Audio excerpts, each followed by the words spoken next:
నిత్యం పరిపాలనలో బిజీగా ఉండే మినిస్టర్ పెద్దపల్లి జిల్లాకు వెళుతుండగా బీహార్కు చెందిన కూలీలు తల్లిదండ్రులతో కలిసి ఓ చిన్నారి చెప్పులు లేకుండా నడుచుకుంటూ వెళుతుండడాన్ని చూసి మంత్రి కొండా సురేఖ చలించిపోయారు.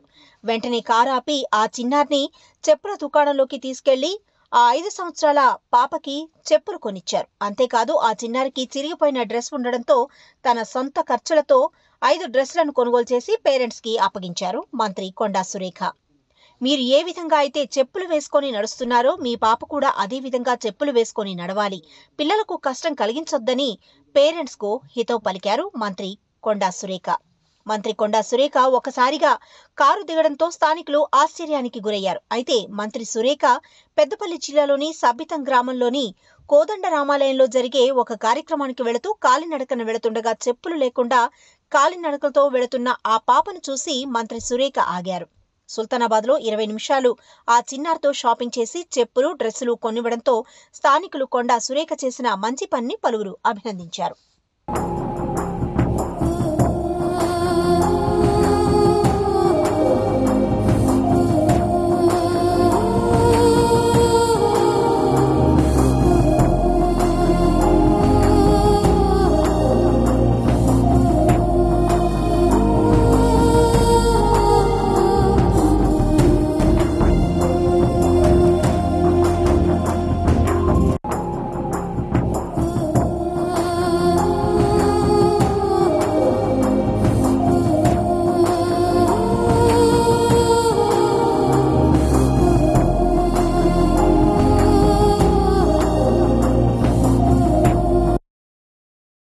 రైతుల సంక్షేమమే ధ్యేయంగా కాంగ్రెస్ ప్రభుత్వం పనిచేస్తుందన్నారు పెద్దపల్లి ఎమ్మెల్యే చింతకుంట విజయరమణారావు.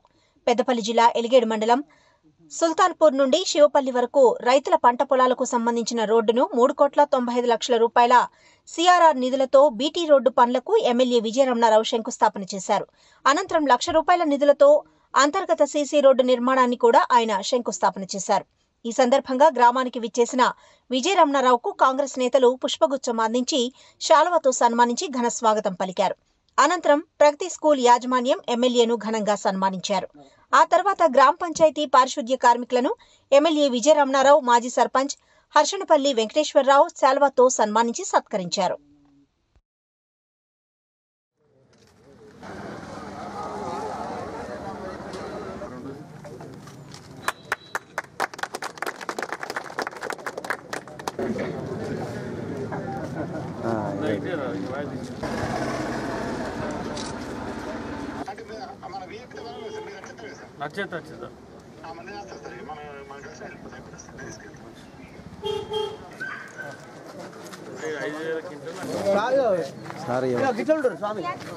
పిల్లలు ఇటు ఉండండి.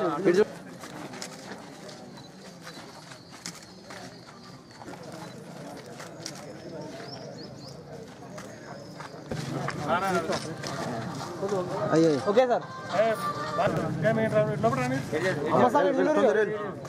ఓకే ఓకే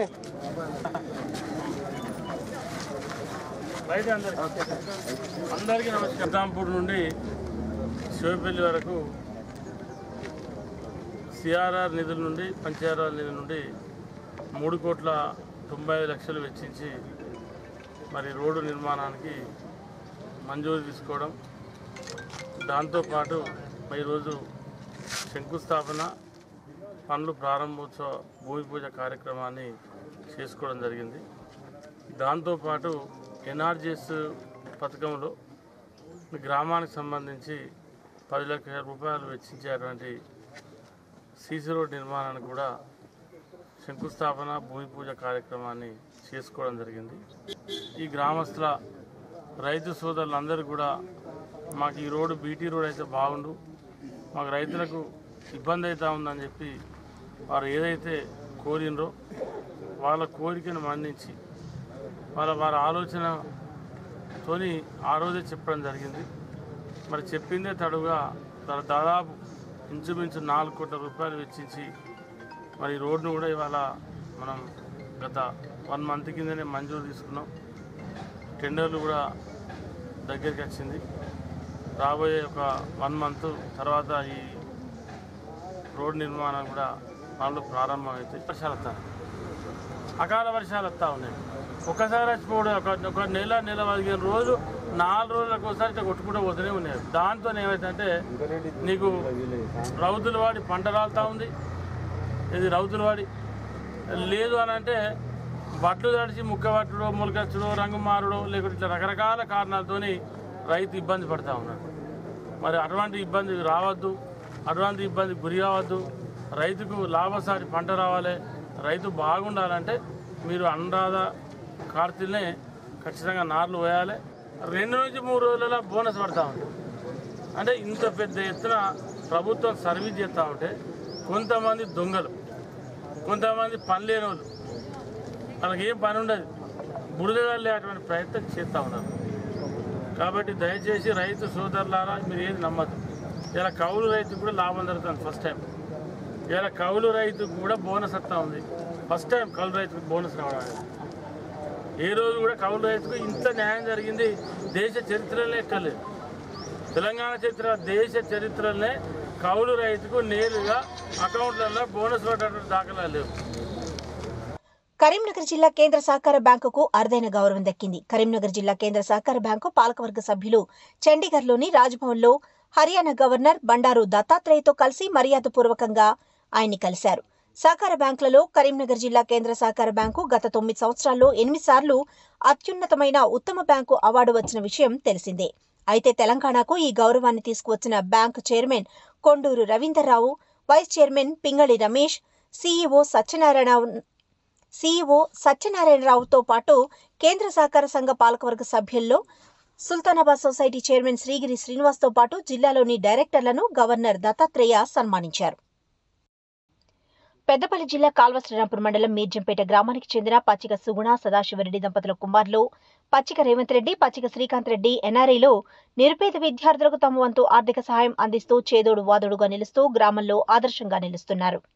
గ్రామానికి చెందిన సిరికొండ హరిణి ఎంబీబీఎస్లో సీటు సాధించింది. అలాగే బీటెక్లో సీటు సాధించిన నిమ్న స్వాతిలకు చదువు ఖర్చుల నిమిత్తం పచ్చిక రేవంత్ రెడ్డి వారి మిత్ర బృందంతో ఒక్కొక్కరికి 50,000 రూపాయల చొప్పున 1,00,000 రూపాయల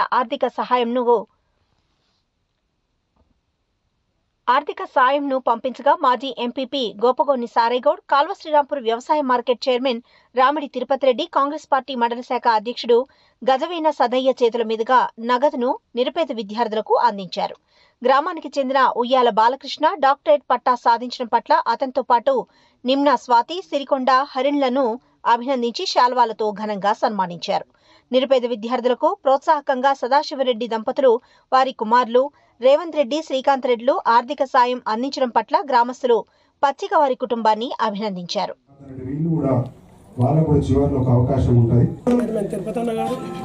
ఈ కార్యక్రమంలో పాల్గొన్నారు. మంచి డాక్టర్ అయ్యి ఊళ్ళో సేవ చేస్తే అమ్మ నాన్న తప్పుదా.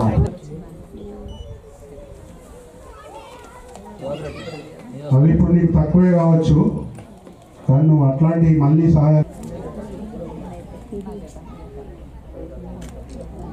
అభినందిస్తా ఉన్నా. మీ తల్లిదండ్రులను కూడా ఈ సభ ద్వారా అభినందిస్తా ఉన్నా. మంచి కోరికలు అంటే కప్పుతారు, అంతే కదా. ఓకే, రేవంత్ రెడ్డి గారు అత్త మామ మొన్ననే వచ్చారు అమెరికా నుంచి.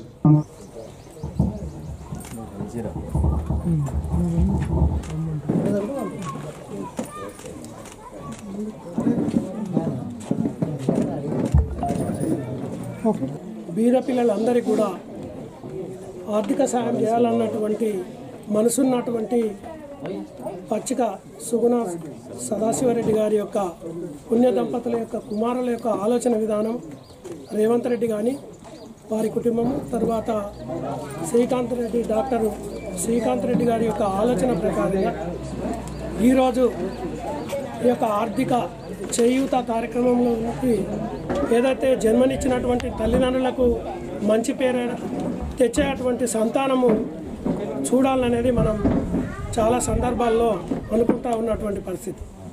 గ్రామానికి కూడా నేనేదో సేవ చేయాలి, ఆ ప్రాంతానికి సేవ చేయాలి, నాకు వచ్చినటువంటి అందిపుచ్చినటువంటి ఆ భగవంతుడు ఇచ్చినటువంటి ఏదైతే ఆర్థికపరమైనటువంటి పరిపుష్టి ఉన్నటువంటి ఆ సేవను, ఆ సహాయాన్ని కూడా కడు బీద కుటుంబాలకు చెందినటువంటి దళితులే కావచ్చు, బీసీలే కావచ్చు, రకరకాలైనటువంటి చదువుకుంటా నాకు ఆలోచన ఉంది, కానీ ఆర్థికపరమైనటువంటి ఇబ్బందులు ఉన్నాయి, నా కుటుంబం నాకు సాయం చేసేటువంటి పరిస్థితుల్లో లేదు అనే అవకాశం వచ్చినప్పుడు, అవసరం వచ్చినప్పుడు చేయూతను అందించేటువంటి పెద్ద మనసు ఉన్నటువంటి, మంచి మనసు ఉన్నటువంటి వ్యక్తులు కూడా దొరకడం చాలా కష్టం. కానీ సంపాదించినటువంటి సంపాదన ఎంతో కొంత ఆ గ్రామానికి కానీ ఆ ప్రాంతానికి కానీ ఒక మంచి అవకాశం ఎన్నుకున్నారు.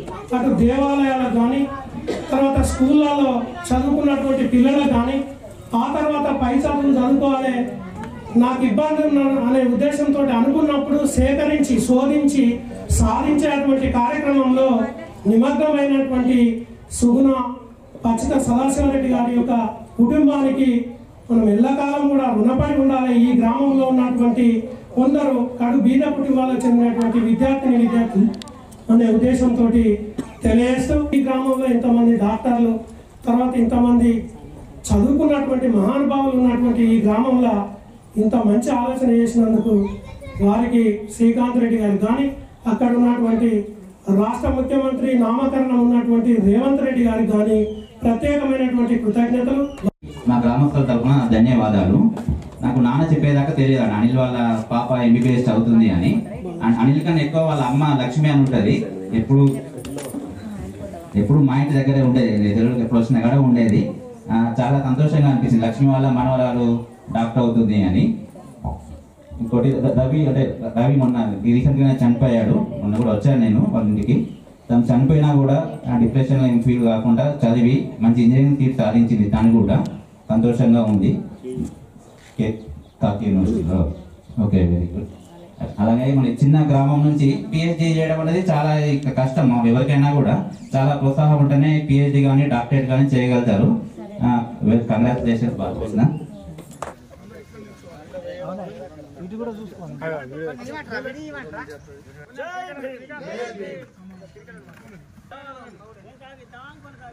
భారత రాజ్యాంగం వర్ధిల్లాలి, భారత రాజ్యాంగం వర్ధిల్లాలి. భారత రాజ్యాంగ నిర్మాత doctor BR Ambedkar, doctor BR Ambedkar. భారత రాజ్యాంగం వర్ధిల్లాలి, భారత రాజ్యాంగం వర్ధిల్లాలి, వర్ధిల్లాలి. జై భీమ్, జై భీమ్, జై భీమ్. భారత రాజ్యాంగం వర్ధిల్లాలి, వర్ధిల్లాలి, వర్ధిల్లాలి. భారత రాజ్యాంగం వర్ధిల్లాలి. డాక్టర్ బిఆర్ కొనసాగిద్దాం. Doctor BR Ambedkar, doctor BR Ambedkar అమర హై. డాక్టర్ బిఆర్ అంబేద్కర్ అంబేద్కర్ ఆశయాలను అంబేద్కర్ ఆశయాలను కొనసాగిద్దాం, కొనసాగిద్దాం. వర్ధిల్లాలి.